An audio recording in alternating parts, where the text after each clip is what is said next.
देश कमल रामचंद्र भगवान की जय।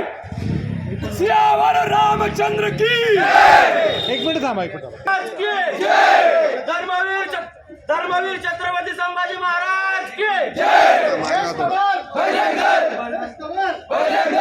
लव जिहाद धर्मांतरण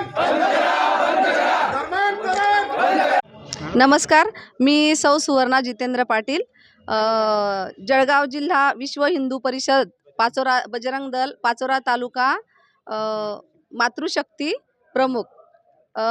आज या ठिकाणी दिल्ली इथे झालेल्या घटनेत कुमारी श्रद्धा पालकर हिला प्रेमाच्या जाळ्यात ओढून एका आफताब नावाच्या व्यक्तीने तिने लग्नाची मागणी घालताच तिची हत्या केली आणि तिच्या शरीराचे 35 तुकडे करून घरी फ्रीज आणून त्याच्यामध्ये ठेवले आणि अतिशय निर्घृण अशी तिची हत्या झाली आणि अतिशय निंदनीय अशी घटना आपल्या देशामध्ये घडली।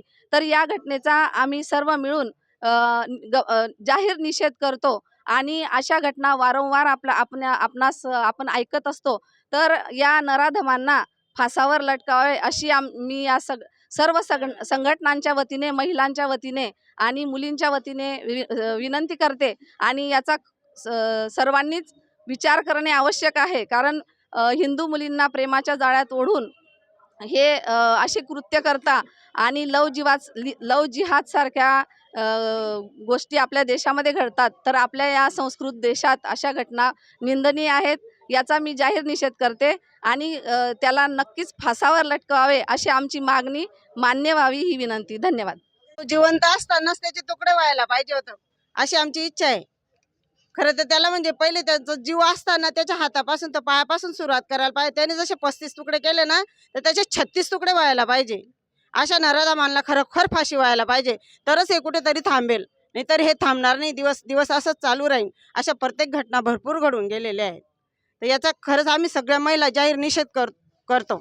महिला सुरक्षा पथक पाचोरा या अध्यक्ष या नात्याने मी दिल्ली येथील कुमारी श्रद्धाच्या बाबत जी घटना घडली आहे तिचा जाहीर निषेध व्यक्त करते। येत आहे श्रद्धाच्या दुर्दैवी घटनेबाबत मी जाहीर निषेध व्यक्त करते आहे। खरं तर हे लव जिहादचे प्रकार वाढत चालले आहेत, त्यासाठी आपल्या हिंदू मुलींनी जागृत असणे गरजेचे आहे। आईवडिलांच्या 20-25 वर्षाच्या प्रेमाला लाथाडून केवळ काही महिन्यांच्या प्रेमासाठी मुली घरं सोडून निघून जातात, हे खरंच दुर्दैवाचं आहे। त्यासाठी पालकांनी तरुण मुलामुलींनी जागृत राहिलं पाहिजे ही आमची अपेक्षा आहे आणि ह्या घटनेबाबत आफताब या क्रूर कर्माला फाशीची शिक्षा व्हावी हीच आमची सर्व संघटनांच्या वतीने मागणी आहे। त्यांना मी सांगू इच्छिते की असा अन्याय कुठल्याही मुलीसोबत कधीच घडू नये, म्हणून श्रद्धाईस न्याय मिळावा एवढीच मागणी। जय श्रीराम। कायद्यानुसार खूपशा तरतुदी केलेल्या आहे आणि त्या कायद्याच्या अकॉर्डिंगच त्यांना शिक्षा मिळावी। त्यांना कुठल्याही कायद्याच्या त्रुटीचा फायदा घेऊन त्यांना मोकळं सोडण्यात येऊ नये एवढीच मागणी आहे। जय श्रीराम। पालकांनो, मित्र आणि मैत्रिणींनो, आपल्या मुलांना सर्वप्रथम धर्म शिकवा। आपल्या मुलांना आपण धर्म शिकवत नाही म्हणून हे वारंवार असे कारस्थान होत राहतात। आपण जर आपल्या मुलांना धर्म शिकवला तर वारंवार अशा घटना होणार नाहीत।